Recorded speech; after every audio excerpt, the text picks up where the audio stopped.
भारत ने बांग्लादेश पर ऐसा नमक छिड़का है कि जिसकी जलन कई सालों तक रहेगी। बांग्लादेश अपनी औकात और अपनी हैसियत भूलकर इंडिया को आंखें दिखा रहा था और पूरी दुनिया को ये जाहिर कर रहा था कि भाई हम इंडिया से नहीं डरते, लेकिन पर्दे के पीछे इंडिया से ही भीख मांग रहा है। जी हाँ, आप बिल्कुल ठीक सुन रहे हैं। बांग्लादेश ने भारत से 50,000 टन चावल मांग लिया है, लेकिन भारत ने बांग्लादेश को ऐसा करारा जवाब दिया है कि बांग्लादेश की 7 नस्लें याद रखेंगी। भारत ने चावल भिजवाए तो जरूर हैं, लेकिन बांग्लादेश को नहीं, बल्कि अफ्रीका के एक छोटे से शहर को।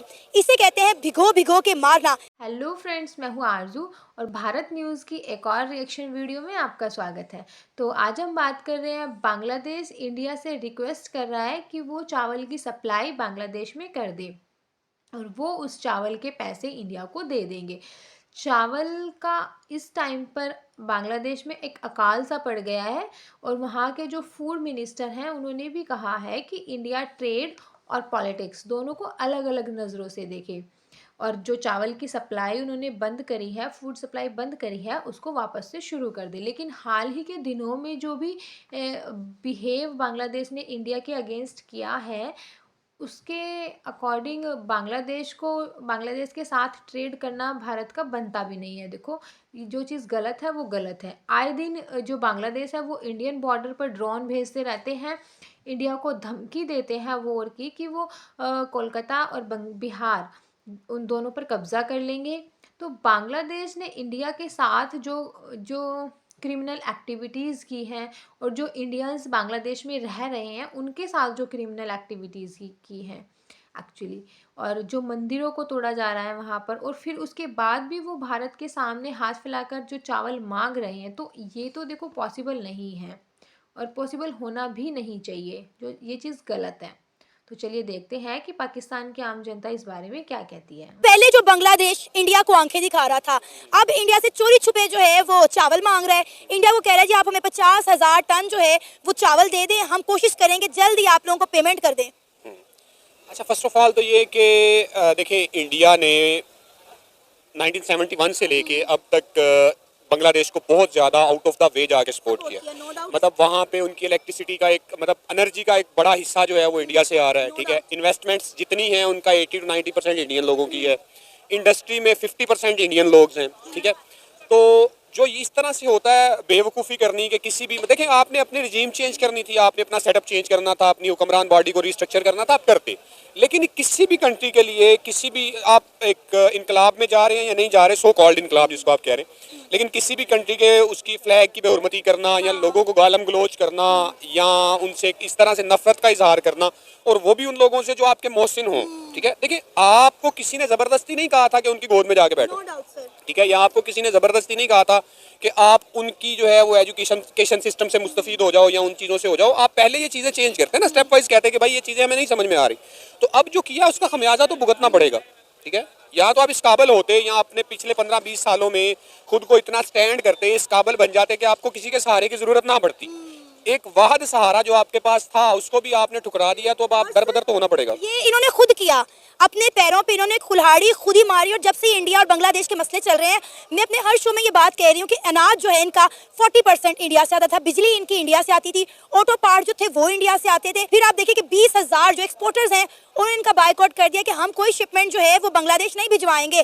तो आप देखें कि इन्हें खाने के लाले पड़े और फिर भी इंडिया को आंखें दिखा रहे हैं। कभी उनके बॉर्डर पर ड्रोन लगा रहे हैं, कभी उन ड्रोन्स को उड़ा रहे हैं, कभी इंडिया को कह रहे हैं कि जी हम कोलकाता पे कब्जा कर लेंगे, हम बिहार पे कब्जा कर लेंगे। और अब जब भूख के लाले पड़े तो उसी इंडिया को कह रहे हैं कि 50,000 टन जो है आप हमें चावल भिजवा दें। हाँ, तो ठीक कह रहे हैं ना, वो कह रहे हैं कि तुम्हारा ही खाएंगे, तुम ही को मारेंगे। तो वो इंडिया को इतना बेवकूफ़ समझ रहे हैं कि ये हमारा खा के हमें मारेंगे तो इनको चावल दे दो। मतलब इंडिया को क्या समझा हुआ उन्होंने। ठीक है, तो देखो, बात ये है कि ये लड़ाई झगड़ा किसी भी सिचुएशन में, किसी भी सूरत हाल में लड़ाई झगड़ा कोई हाल नहीं होता। चाहे वो आपका घर में हो, चाहे वो आपका गली मोहल्ले में हो, कंट्री लेवल पे हो, किसी भी लेवल पे हो, लड़ाई झगड़ा हाल नहीं होता। आपको पता होगा कि बांग्लादेश और इंडिया के दरमियान जो भी सारे मामला चल रहे हैं, बांग्लादेश वैसे तो ऊपर से बड़ा स्ट्रॉन्ग बन रहा था, लेकिन अब जो है वो उन्होंने चोरी छुपे इंडिया से 50,000 टन जो है चावल मांग लिए हैं। उन्होंने इंडिया को कहा है कि हमें 50,000 टन जो है चावल भेजे, क्योंकि आपको पता है कि इंडिया ने बांग्लादेश में चावल एक्सपोर्ट पर बैन लगा दिया था। लेकिन अब जो है बांग्लादेश चोरी छुपे जो है इंडिया से 50,000 टन जो है वो चावल मांग रहा है, लेकिन इंडिया ने भी इसका जवाब इस तरह से दिया कि उनको कोई रिस्पॉन्स नहीं किया और 1,000 मेट्रिक टन जो है वो चावल अफ्रीका के एक छोटे से शहर को भिजवा दिए हैं। देखें, इंडिया और बांग्लादेश के अगर हम इन पास्ट देखें तो उनके ताल्लुकात जो है वो हमेशा से बेस्ट रहे हैं। जब ये गवर्नमेंट जो है लेड बाय डॉक्टर यूनस जो है और स्टूडेंट्स के रिवोल्यूशन के बाद जो गवर्नमेंट बनी है, तासुर ये दिया गया था कि ये एंटी इंडियन जो है गवर्नमेंट होगी, और उसके कुछ रीजंस थे। जैसे इंडियन जो बीएसएफ है, बॉर्डर फोर्स जो है, उन्होंने कुछ बांग्लादेशी मारे थे, और साथ साथ जो है वो इंटरनल पॉलिटिक्स ऑफ बांग्लादेश, उसमें भी वो इंटरफेरेंस करते रहे। तो वो जो स्टेटमेंट्स थे बांग्लादेश के, या वो जो स्टांस था, वो इस हवाले से था बांग्लादेश का। और एक चीज़ और, जो सिविलाइज नेशन है वो कभी भी जो ट्रेड है उसको पॉलिटिक्स के साथ मिक्स नहीं करते। अच्छा, ये बात तो ना बांग्लादेश के फूड एडवाइजर ने भी कहा था कि पॉलिटिक्स को और ट्रेड को अलग अलग रखें, लेकिन ये सारा मामला बांग्लादेश ने खुद शुरू किया है। बांग्लादेश ने पहले इंडिया को खुद ही बोला कि हमें आपकी जरूरत नहीं, लिहाजा आपके बांग्लादेश में जितने प्रोजेक्ट चल रहे हैं उनको रोक दो। नहीं, देखें, ये किसी भी सिविलाइज नेशन को अगर आप देखेंगे ना, तो वो यही करेगा, वो अपनी नाइबरिंग जो कंट्रीज़ हैं उनके साथ अच्छे ताल्लुकात बनाएगा। हमारी एग्जांपल ले लो, हम और इंडिया जितने भी एक दूसरे के साथ क्लेश में हैं, लेकिन फिर भी ट्रेड हो रही है, फिर भी बॉर्डर्स एक दूसरे के साथ ओपन है, फिर भी एक दूसरे के मुल्क में। हमारी डायरेक्टली ट्रेड नहीं हो रही, हमारी वाया दुबई ट्रेड हो रही है। हमारी डायरेक्टली बॉर्डर बंद है, हम भी चोरी छुपे जो है इंडिया के साथ ट्रेड कर रहे हैं। बांग्लादेश जो इंडिया को पहले आंखें दिखा रहा था और दुनिया को ये शो कर रहा था कि वो बड़ा स्ट्रॉन्ग कंट्री है और वो इंडिया से डरता नहीं है, पर्दे के पीछे इंडिया से 50,000 टन चावल भी मांग रहा है। कह रहा है कि भाई आप हमें बस चावल दे दें, हम किसी तरह भी जुगाड़ लगा के जो है आपको पेमेंट कर देंगे। लेकिन इंडिया ने उनके साथ क्या किया, इंडिया ने उनको तो नहीं भिजवाया, लेकिन अफ्रीका के एक छोटे से शहर को 1,000 टन जो है चावल भिजवा दिया। असल बांग्लादेश की जो अभी पॉलिटिकल सिचुएशन हो गई और इकोनॉमिक सिचुएशन हो गई, वो बड़ी जो है ना समझे डिस्टेबल हो गई है। पहले स्टेबिलिटी थी बांग्लादेश में, लेकिन अब जो है ना हालात काफ़ी ख़राब हो चुके हैं। तो इस वजह से अब उनको झुकना ही पड़ेगा और उनके पास और कोई रास्ता है नहीं जिसकी वजह से वो बोलें कि हम किसी और तरफ जाएं। लेकिन इनके यही उनके पास हल है कि वो अब जाहिर सी बात है इंडिया के आगे भीख ही मांगेंगे कि अब खुदा के लिए हमारे ऊपर तरस खाएं और हमें जो है ना आप चावल भेज दें। चावल तो एक एग्जाम्पल है, और बिलो द बेल्ट और कितनी ऐसी चीज़ें होंगी जो आपके और मेरे इलम में नहीं होंगी। तो वो इसी तरह समझे कि फॉर्मल या इनफॉर्मल वे से वो ऑब्वियसली इंडिया को अप्रोच करेंगे। इंडिया की जो इकोनॉमी है उसका मुकाबला तो नहीं कर सकता बांग्लादेश। इंडिया से मदद भी मांग रहे हो, इंडिया को आंखें भी दिखा रहे हैं। एक तरफ आप उनके बॉर्डर पर ड्रोन भी उड़ा रहे हैं और दूसरी तरफ आप कह रहे हैं कि भाई हम भूख से मर रहे हैं, हमें खुदा का वास्ता आप चावल दे दें, पैसे भी हम दे देंगे। देखें, ये एक अच्छा गुड डिप्लोमेटिक वे है। ठीक है, मैं समझता हूँ ये ठीक है, होना भी चाहिए। जाहिर सी बात है, अगर फॉर एग्जांपल पाकिस्तान ले लें, पाकिस्तान के इंडिया के साथ कोई भी मामला होता है, फौरन हम लोग भी अपनी जो है ना सीने चौड़े कर लेते हैं, छातियां चौड़े करके कहते हैं कि चलें भाई अब इनके साथ लड़ाई करते हैं। लेकिन जाहिर सी बात है, हमें पता है कि इंडिया इंडिया, पाकिस्तान पाकिस्तान है, हमारा उनके साथ मुकाबला तो खैर कह लें, लेकिन ऑब्वियसली डिप्लोमेटिक टाइज भी तो हमने कायम करने हैं ना। तो डिप्लोमेटिक टाइज को कायम करने के लिए जाहिर सी बात है हमने ट्रेड भी चलानी है, हमने फिर अपनी इज्जत बहाल रखने के लिए अपने आर्मी ने अपने मामलात को भी दिखाने। और ये सिर्फ एक मुल्क नहीं है, ये सारे मुल्क ही ऐसे करते हैं। सर, अभी तो हम जो है इसको मौका समझ रहे हैं, मौका है गनीमत। पाकिस्तान ये समझ रहा है कि ये हमारे लिए गोल्डन अपॉर्चुनिटी है कि हम बांग्लादेश के साथ अपने मामला सीधे कर लें। हमने बांग्लादेश को चीनी भी भिजवाई और मुख्तलिफ चीज़ें भी भिजवा रहे हैं, क्योंकि हमें लगता है कि अगर इंडिया के बांग्लादेश के साथ मामला ख़राब हो गया है तो हमारे लिए बेस्ट ऑप्शन है कि हम बांग्लादेश को अपनी साइड पर कर लें।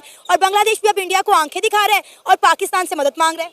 देखें, ये तो समझें कि इसको इस सिचुएशन को कहेंगे कि चेरी ऑन द टॉप। ठीक है, ये वो सिचुएशन, इसका फ़ायदा लेना चाहिए और बांग्लादेश के साथ अपने जो पुराने जो मामला हो चुके हैं उसको ज़रा साइड पे रख के फ़ायदा लिया जाए। क्योंकि बांग्लादेश की जो इकोनॉमी है खैर हमसे तो बहुत ही बेहतर है, हम इंडिया के साथ नहीं कंपेयर कर रहे हैं, हम बांग्लादेश के साथ भी नहीं कंपेयर कर सकते अपनी इकोनॉमी को।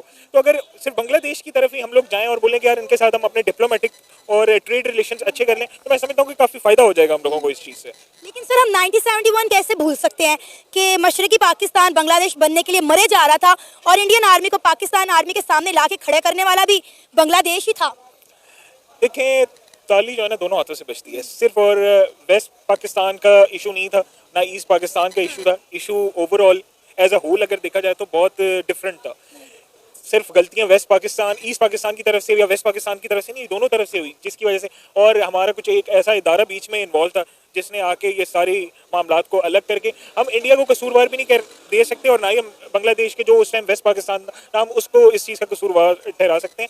ये तो हमारी खैर अपनी गलतियाँ कोताहियाँ थी जिसकी वजह से आके पाकिस्तान टूटा था और एक बांग्लादेश बना और फिर एक पाकिस्तान ने जन्म लिया। तो जैसा कि हमने देखा वीडियो में कि लोगों का इस बारे में क्या कहना है। लोगों का कहना है कि इंडिया के ने 1971 से बांग्लादेश को मैक्सिमम सपोर्ट किया जितना उससे हो सकता था। हर सेक्टर में इंडियंस इन्वॉल्व रहे और अब अपनी गवर्नमेंट चेंज करने के बाद बांग्लादेश ने इंडिया को ही आंखें दिखा दी। कम से कम उसको ये तो सोचना चाहिए था कि इंडिया के अगेंस्ट जाने के लिए वो इतना कैपेबल है भी या नहीं। हर जगह उसको इंडिया की हेल्प की ज़रूरत होती है और अब वो उनको धमकी भी दे रहे हैं। तो इंडिया क्या पागल है जो उनको सामान भी देगा और फिर उनकी धमकी भी सुने। इसी कारण से इंडिया ने बांग्लादेश के साथ अपना जो ट्रेड है वो बंद कर दिया, फूड सप्लाई बंद कर दी। और अब बांग्लादेश इंडिया से रिक्वेस्ट कर रहा है कि वो उनको 50,000 टन राइस दे दे और जिसके कि वो पैसे दे देंगे। तो सबसे पहले तो भाई जो पैसे तुम्हें लौटाने हैं इंडिया के वही दे दो तुम, वही बहुत है। और फिर जिसने 1971 से अब तक तुम्हें इतना सपोर्ट किया, अब तुम उसी के अगेंस्ट जा रहे हो और उसी को धमकी दे रहे हो वॉर की, और फिर उसी के सामने हाथ भी फैला रहे हैं। शर्म नाम की कोई चीज़ ही नहीं बची है, बताओ। क्या इंडिया दे देगा अब? बिल्कुल भी नहीं, और देना भी नहीं चाहिए। इसलिए इंडिया ने सारा जो राइस था उनको देने की बजाय उसने साउथ अफ्रीका को एक्सपोर्ट कर दिया। तो कंट्रीज़ के बीच लेकिन डिप्लोमेटिक जो रिलेशन है वो बने रहने चाहिए, और किसी भी पॉलिटिक्स की वजह से वो इफ़ेक्टेड नहीं होने चाहिए। तो आज के लिए इतना ही। जय हिंद, जय भारत। अगर आप लोगों को वीडियो पसंद आती है तो प्लीज़ ज़्यादा से ज़्यादा लाइक, शेयर और कमेंट कीजिए, और चैनल को भी सब्सक्राइब कीजिए। और जिन लोगों ने पहले सब्सक्राइब किया हुआ है उन लोगों को थैंक यू।